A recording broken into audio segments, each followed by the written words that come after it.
Dikisahkan, pada sebuah perkumpulan majelis yang dipimpin oleh Syekh Abdul Qadir Jailani, ada banyak tokoh agama penting, para wali Allah sedang khusyuk, mendengar mutiara hikmah dari beliau.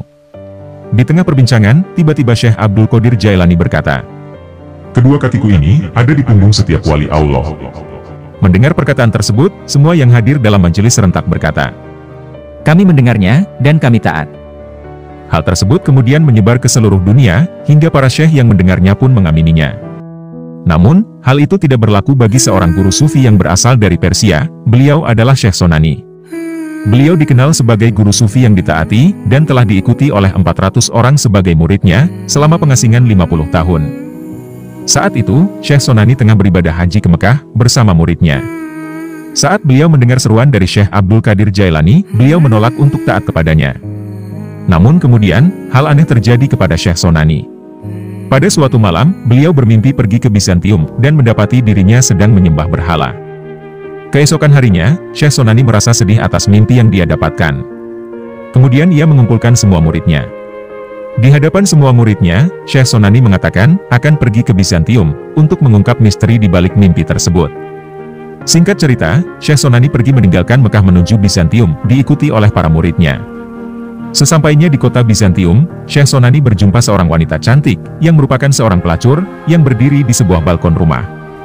Seketika, pandangan Syekh Sonani menjadi lain. Ia merasakan paras cantik wanita pelacur tersebut menyulut birahinya. Kecantikan wanita pelacur tersebut membuat keteguhan iman, dan ajaran agama yang ada dalam diri Syekh Sonani terbengkalai. Pergilah Syekh Sonani menuju depan pintu rumah wanita itu. Dia berusaha memahami kejadian tersebut, dengan segenap pengetahuan yang dia alami. Namun dengan sekejap, beliau tidak mampu. Semua ingatan tentang pengetahuan dan ilmunya, tiba-tiba sirna. Melihat kejadian tersebut, murid-muridnya meminta Syekh Sonani untuk segera meninggalkan tempat itu. Namun, Syekh Sonani berkata, bahwa jika harus bertobat, maka dia harus bertobat akan kebodohannya, karena selama ini dia telah menyia-nyiakan keindahan dunia dengan segala kesenangannya, hanya karena agama. Karena upaya dan usaha mereka yang dilakukan untuk membujuk Syekh Sonani sia-sia, maka para murid tersebut meninggalkannya. Selama sebulan, Syekh Sonani menunggu di depan pintu rumah wanita pelacur tersebut, hingga dia membukakan pintu. Wanita tersebut mengajukan beberapa syarat kepada Syekh Sonani, jika benar dia mencintainya, yaitu, ia harus keluar dari Islam, membakar Al-Quran, menyembah berhala, dan meminum arak. Namun, Syekh Sonani menolak. Dia berkata, tidak sepenuhnya menerima syarat tersebut, kecuali yang terakhir.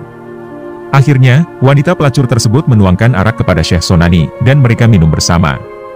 Dalam keadaan mabuk, Syekh Sonani kehilangan akalnya, semua pengetahuan tentang Islam serentak sirna. Dan dalam keadaan mabuk, Syekh Sonani kemudian melakukan semua syarat wanita tersebut, tanpa terkecuali. Namun, meskipun demikian, wanita tersebut masih belum rela disentuh oleh Syekh Sonani, karena dia tidak punya harta. Kemudian, wanita tersebut mengajukan syarat terakhir, bahwa Syekh Sonani harus membayar wanita tersebut, dengan mengembalakan babi miliknya, selama 1 tahun. Berita mengenaskan tentang keadaan Syekh Sonani sampai ke telinga para muridnya. Akhirnya, para muridnya menghadap Syekh Abdul Qadir Jailani, untuk menceritakan keadaan gurunya. Mendengar cerita tersebut, Syekh Abdul Qadir Jailani kemudian berdoa kepada Allah, dan meminta para murid tersebut kembali ke Bizantium, menemui guru mereka. Para murid Syekh Sonani kembali ke Bizantium, menemui gurunya, yang pada saat itu berada di tengah kumpulan babi. Mereka menyampaikan, bahwa Syekh Abdul Qadir Jailani meminta Syekh Sonani untuk menghadap. Seketika itu juga, tubuh Syekh Sonani kembali bercahaya, air mata penyesalan menyeruak dari dirinya. Syekh Sonani kembali mensucikan dirinya dengan mandi, dan bersiap berangkat menuju Syekh Abdul Qadir Jailani.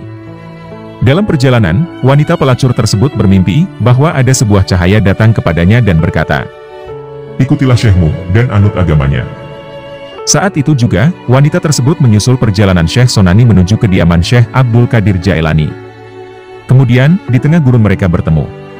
Wanita tersebut memohon maaf, dan meminta kepada Syekh Sonani untuk masuk Islam. Syekh Sonani pun memaafkannya. Wanita tersebut kemudian bersyahadat, dan menghembuskan nafas terakhir, setelah memeluk agama Islam. Sesampainya di kediaman Syekh Abdul Qadir Jailani, Syekh Sonani dengan segera bertobat dan mengakui, bahwa dia taat dan kagum, atas kepemimpinan beliau.